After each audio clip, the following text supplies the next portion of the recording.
Praise the Lord. இந்த நாளிலும் கூட உங்களோடு சத்தியத்தை பகிர்ந்து கொள்வதிலே நான் மிகுந்த மகிழ்ச்சி அடைகிறேன்.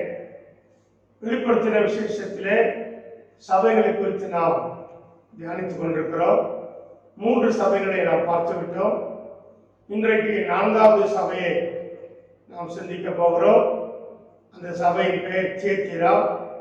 அது பரிசுத்த வேதாகமத்திலே 2ஆம் அதிகாரம் 18 முதல் 29 வசனங்களிலே சொல்லப்பட்டிருக்கிறது. இந்த சபை கடற்கரைக்கும் நகரத்துக்கும் சற்று நடுவில், அதாவது கடற்கரை சற்று தள்ளி இந்த சபை இருக்கிறது.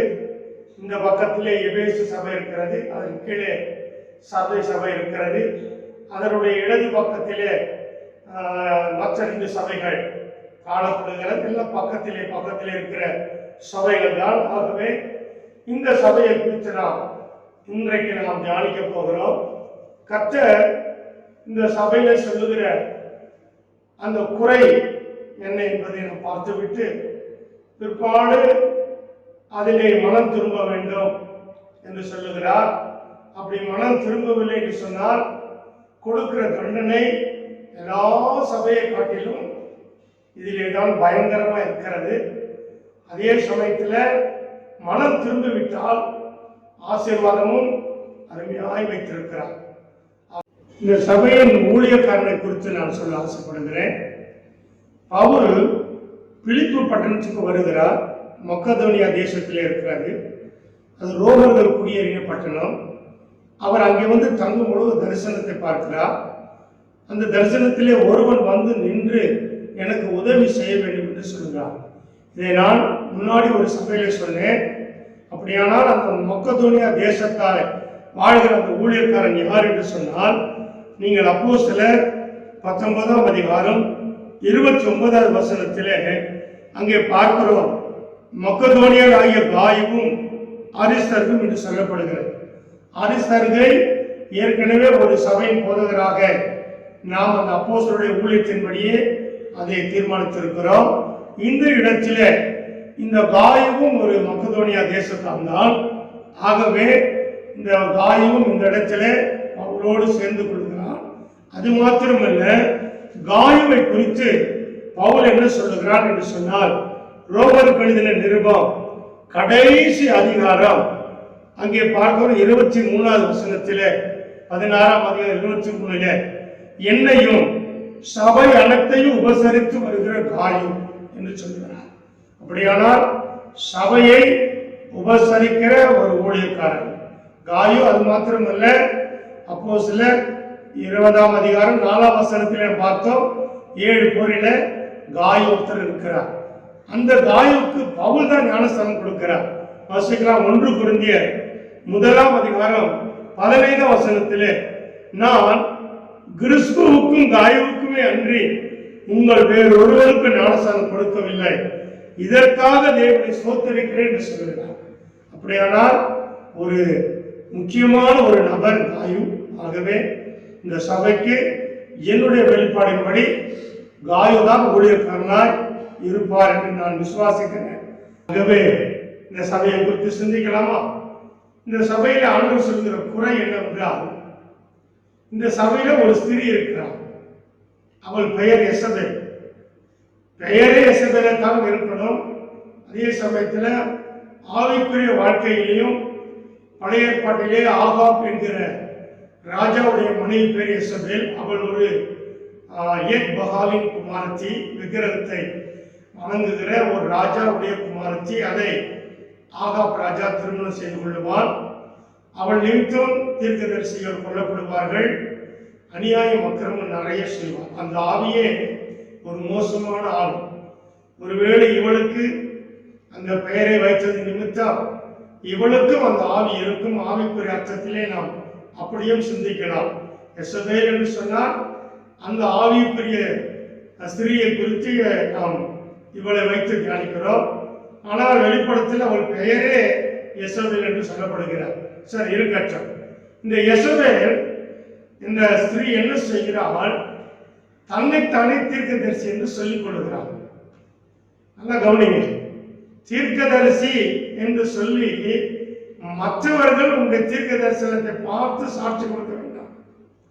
உன்னை நீயே தீர்க்க தரிசி என்று சொல்லக்கூடாது. இதில் எனக்கு ரொம்ப அனுபவம் உண்டு.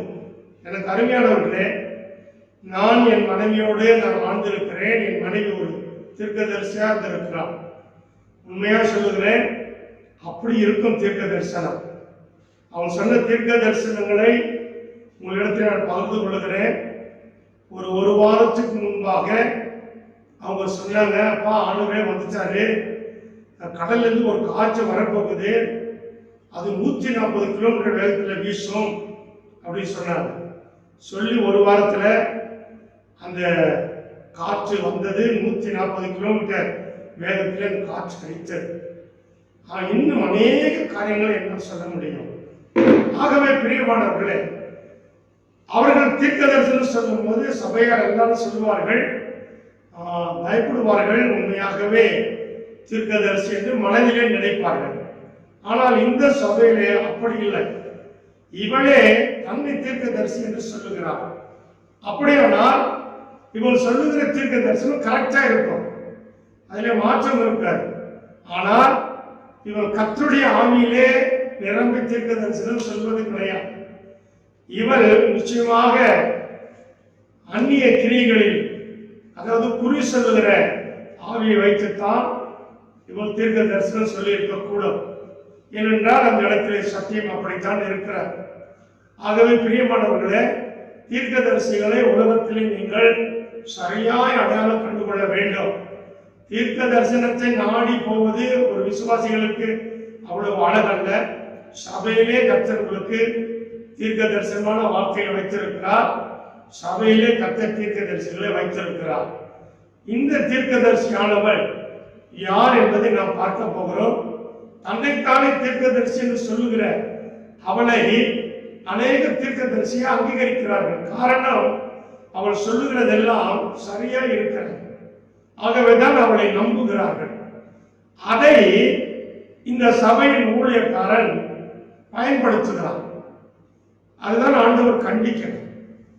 அங்கே என்ன சொல்லுகிறான், தன்னுடைய ஊழியக்காரர்களுக்கு வேசித்தனம் பண்ணவும் விக்கிரகங்களுக்கு படைத்தவர்களை புசிக்கவும் நீங்கள் அதை செய்யலாம் என்று சொல்லி அவர் தீர்க்க தரிசனம் உரைக்கிறார்.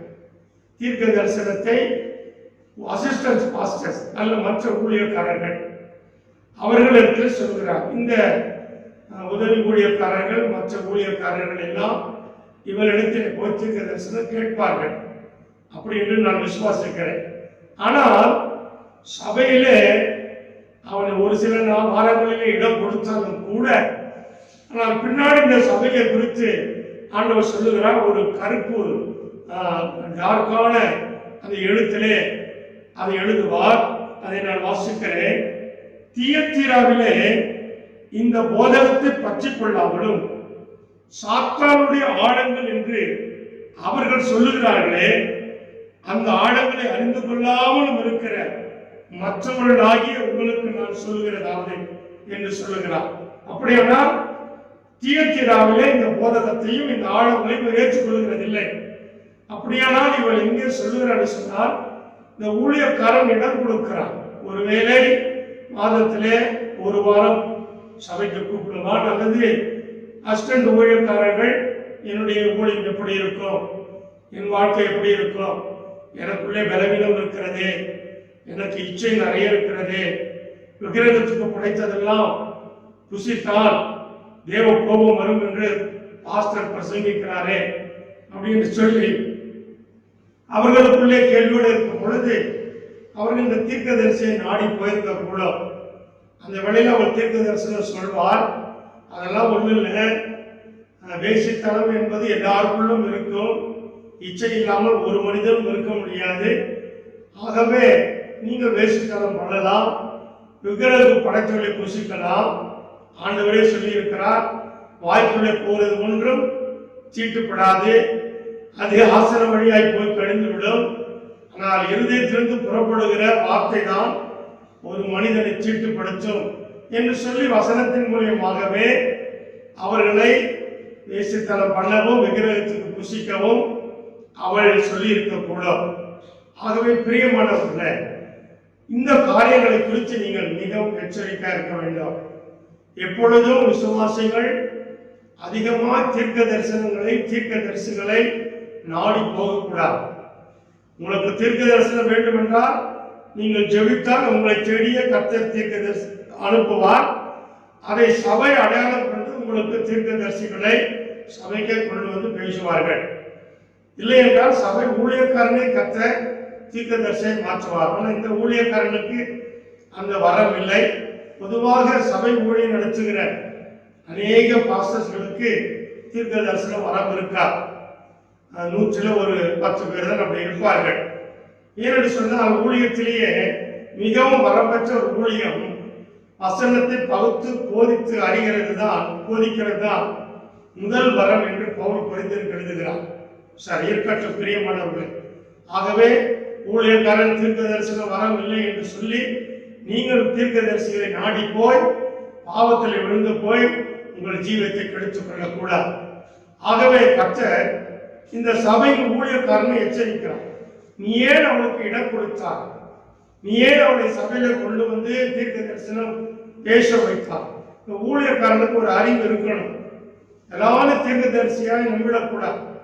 அவருக்கு கனிகளினாலே அவரை அறிவீர்கள் என்று கர்த்தர் சொல்லி இருக்கிறார். தீர்க்க தரிசனத்தை கேட்டு எத்தனையோ குடும்பங்கள் நாசமா போயிருக்கிறது.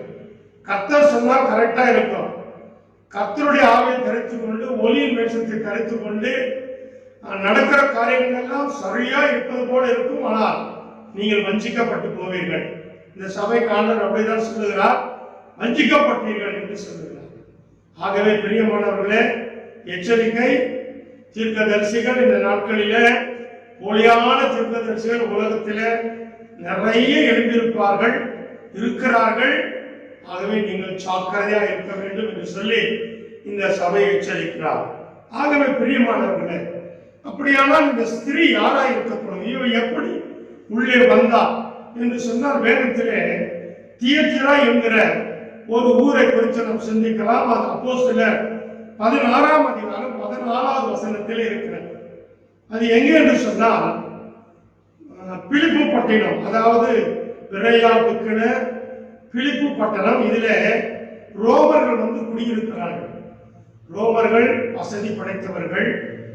ஆகவே அந்த இடத்துல அந்த தேசம் பெரிய தேசமாய் மாறிவிட்டது. நிறைய வர்த்தகம் இருக்கிறது.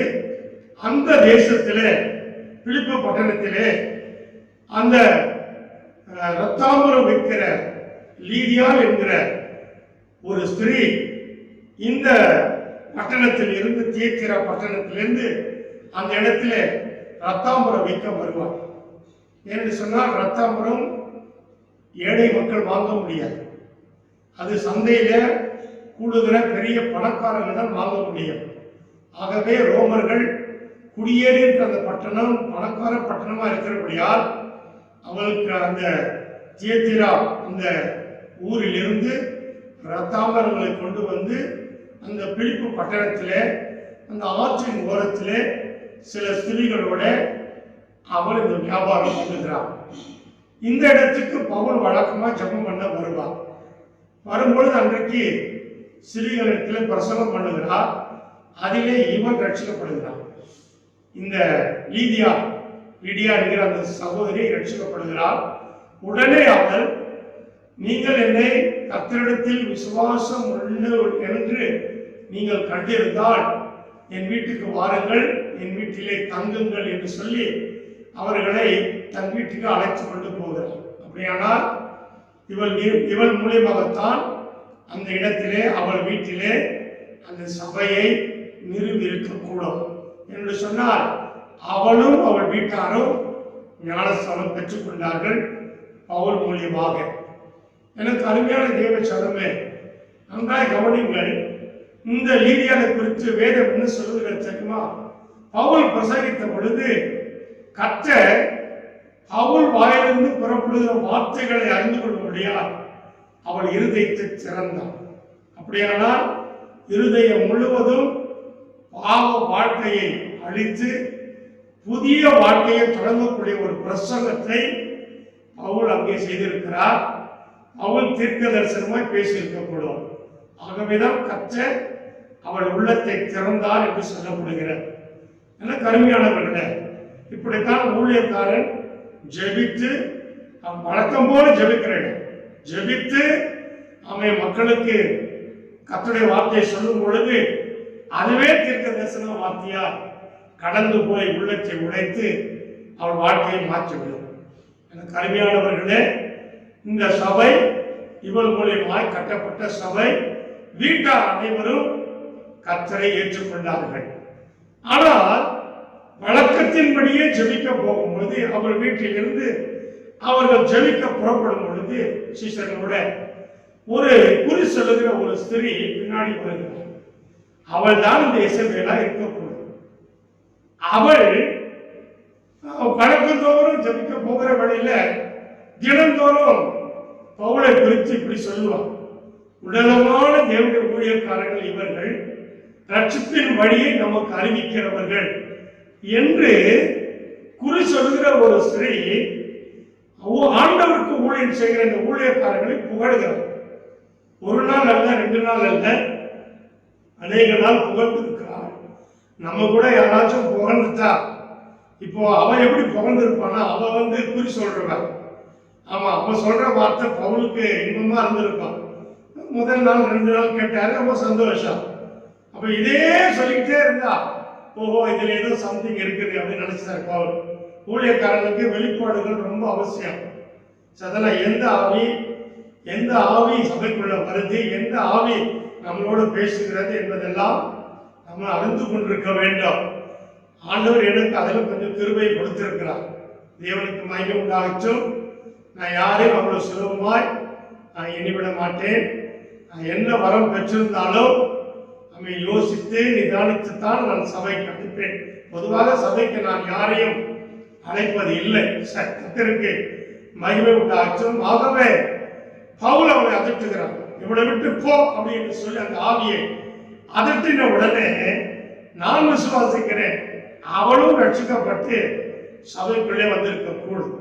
ஆனால் அவளுக்குள்ளே இருந்த ஆவி பவுல் அதட்டின பொழுது அந்த நேரத்தில் தான் அது போயிருக்குமே தவிர அவள் மனதார அந்த ஆவியை துரத்தவில்லை. அந்த ஆவி அவளுக்குள்ளே இருக்கிறது. இப்போ இதை கேட்டுக்கொண்டிருக்கிற விசுவாசிகள், ஊழியக்காரர்கள் நல்லா கவனியுங்கள். அந்நிய கிரிகளிலே அதிகமாய் ஐக்கியமாய் இருந்து அவர்களே குறி சொல்லுகிற ஸ்திரீகளாய் புருஷனாய் இருப்பார்களானால் அவர்கள் ரட்சிக்கப்பட்டு சபைக்குள்ளே வந்தால் அவர்கள் தான் முதலாவது தீர்க்கதரிசனம் சொல்ல ஆரம்பிப்பார்கள். நீங்கள் ரொம்ப ஜாக்கிரதையா இருக்க வேண்டும், அவளுடைய நடக்கைகளை கவனிக்க வேண்டும். அப்படியா இவள் சொன்னவள் சபைக்குள்ளே வந்துவிட்டால், சபை ஊழியக்காரன் மரம் இல்லாததுனாலே அவன் இவளுக்கு இடம் கொடுத்தான். ஆகவே சபையார் எல்லாரும் அவளிடத்திலே தீர்க்க தரிசனம் கேட்க போனார்கள். ஆனால் ஒரு நாள் கர்த்தர் இறங்கி அவளை, அந்த ஊழியக்காரனை திட்டுகிறார், அவளையும் கண்டிக்கிறார்.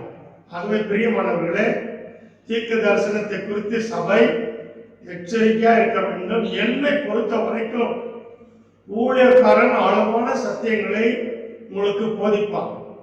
வசனமே போதும்.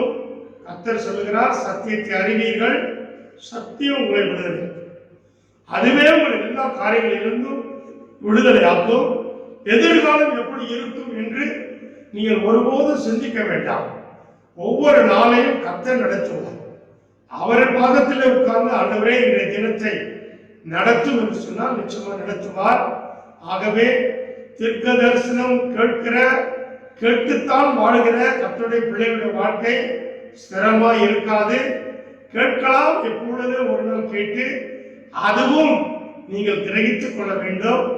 அதற்காக ஆண்டவர் இந்த சபையை எச்சரிக்கிறார். எனக்கு அருமையானவர்களே, அப்படி சொல்லிக்கொண்டே இருந்தோம், அவள் கீழ்ப்படியவில்லை. ஆகவே அவளுக்கு ஆண்டவர் கொடுக்கிற தண்டனை என்ன தெரியுமா? ரொம்ப பயங்கரமா இருக்கிறது. அவளை பார்த்து சொல்லுகிறார், நீ மனம் திரும்பு, இல்லாவிட்டால் உன்னை நான் கட்டில் கிடையாக்கி விடுவேன். அப்படியானால் படுத்த படுக்கையாய் போட்டு விடுவேன். மனம் திரும்பு என்று சொன்னால், இப்படிப்பட்டவர்கள் மனம் திரும்புவது ரொம்ப கஷ்டம். ஏனென்றால் அது ஒரு கனமான ஊழியம். ஆகவே அதை விட்டு மனம் திரும்ப மாட்டார்கள். ஆகவேதான் ஆண்டவர் தண்டனை, பெரிய தண்டனையை கொடுக்கிறார். உடனே பாருங்க, அதற்காக தீர்க்க தரிசனம் சொல்லாமல் அப்படியே ஊழியக்காரன் சொல்லிவிட்டான் சொல்லி நிறுத்த மாட்டார்கள். அதை அவர்கள் கண்டினியூ பண்ணுவார்கள். அதனால்தான் ஆண்டவர் சொல்லுகிறார், நீ மனம் திரும்பாவிட்டால் உன்னை கட்டில் கிடையாக்கி போட்டு விடுவேன்.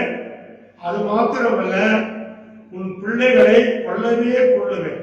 அப்படியானால் உன்னுடைய சந்ததியே இருக்கா, அழித்து விடுவேன் என்று கர்த்தர் சொல்லுகிறார். சொல்லிவிட்டு சொல்லுகிறார், இதை எல்லா சபைகளும் அறிந்து கொள்ளட்டும்.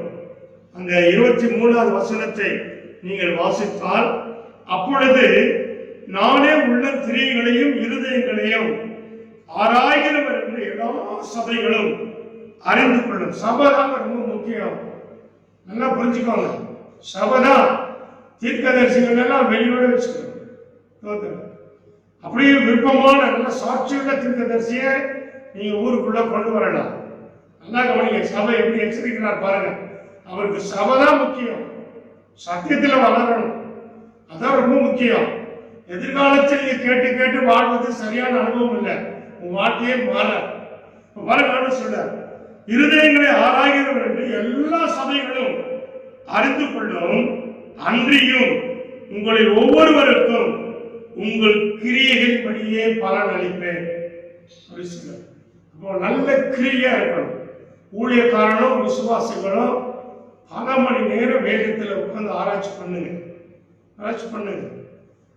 ஒரு நாள் அப்போஸ்தலர் கிறிஸ்தவ சபையின் தலைமை போதகர் சாம்சன் ஐயா இப்படியா சொன்னார், இவ்வளோ பெரிய ஊழியத்தை செய்கிறேன், சாட்சியுள்ள ஊழியக்காரன், கிட்டத்தட்ட 30,000-35,000 ஆத்துமாக்களுக்கு மேலே ஒரு ஆத்தும ஆதாயம் செய்திருக்கிறார்.